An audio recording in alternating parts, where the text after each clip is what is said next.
Okay, today we're going to go ahead and show you how to install a water pump. This is the water pump, replacement water pump on a 2004, 2005, 2006 Chevy express van, but the express van is also a conversion van.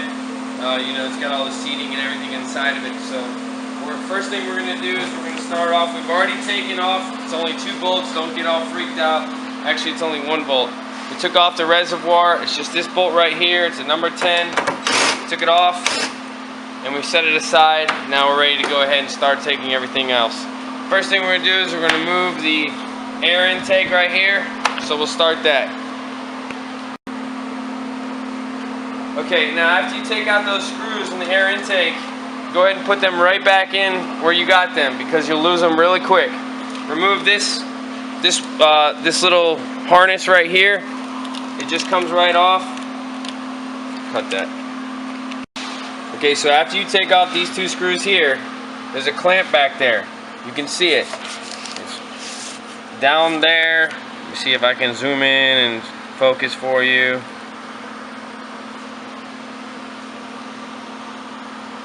There it is right there. See the screw right there? That's the screw we got to go ahead and remove. And that'll allow this box to be removed. Okay, so now that that box has been removed, that box right there, we're going to go ahead and the water pump is right there. So, see it right there? So we got to get to it. So we got to take off the fan cover here. So that's going to be this bolt here and this bolt here. And then we're going to take all these and get these out of the way. Pull it up over the grill. Good.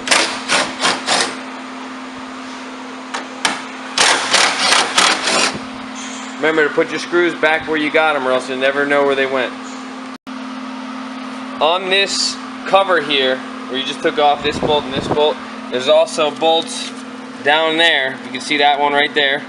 And on the other side as well, over here. See that bolt right there? So we're going to take those off and that housing will come off. There's also 2 in the front. Get that light. Shine the light down here. See the one down in there? You got to get that one too. So there's a total of 6 bolts that are holding this housing on. This one over here up front. See right there? You can see it too. There's one there. And right there. So get all those. Okay, so now we've taken all the screws out. Now what we have to do, we have to remove these hoses from the top. This is just a radiator hose going from the water pump into the radiator. So we're going to take that off. All it is 2 clamps. You get a any type of wrench, put it on the end here and take that off.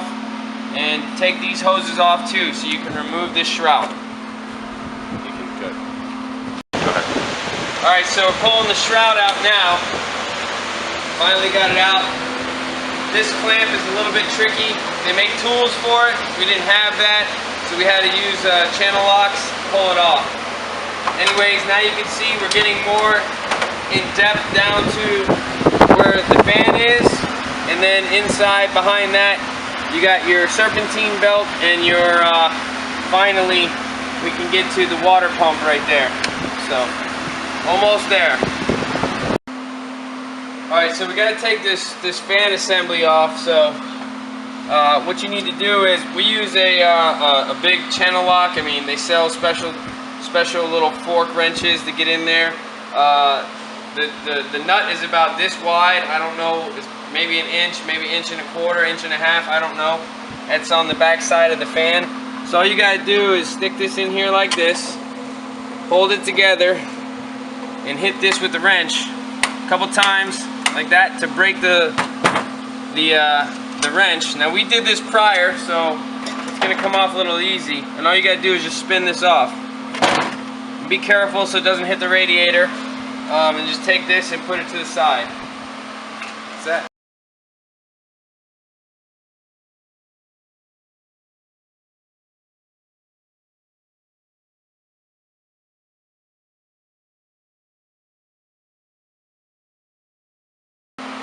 Okay, so this is a 15. Next step we're gonna do after we remove that fan, the fan right here.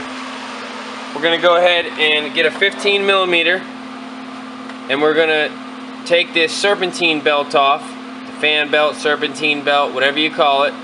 So we're gonna go ahead and do that now. Again, 15 millimeter.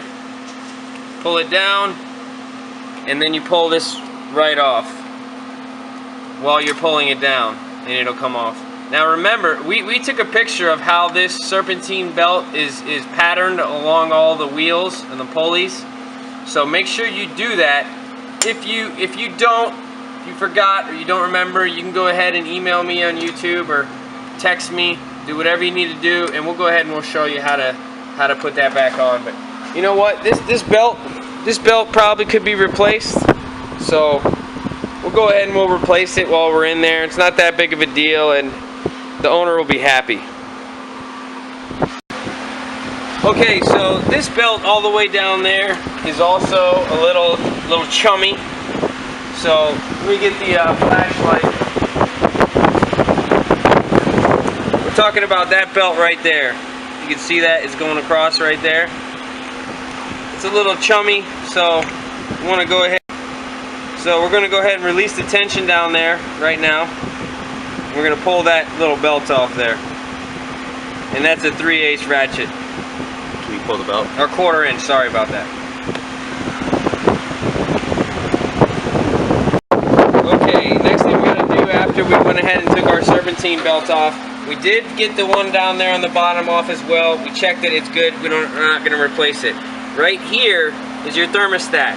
We need to go ahead and remove this hose, so we'll go ahead and remove that now. Okay, so the next thing we're going to do is we're going to go ahead and remove the tensioner off of the water pump that's already installed. So it's that bolt and that bolt. And we will remove that, and we'll put that onto the new water pump. Okay, so as you can see, we're about to put our serpentine belt on. We mapped it out exactly how we did in the picture that we took earlier. We put the thermostat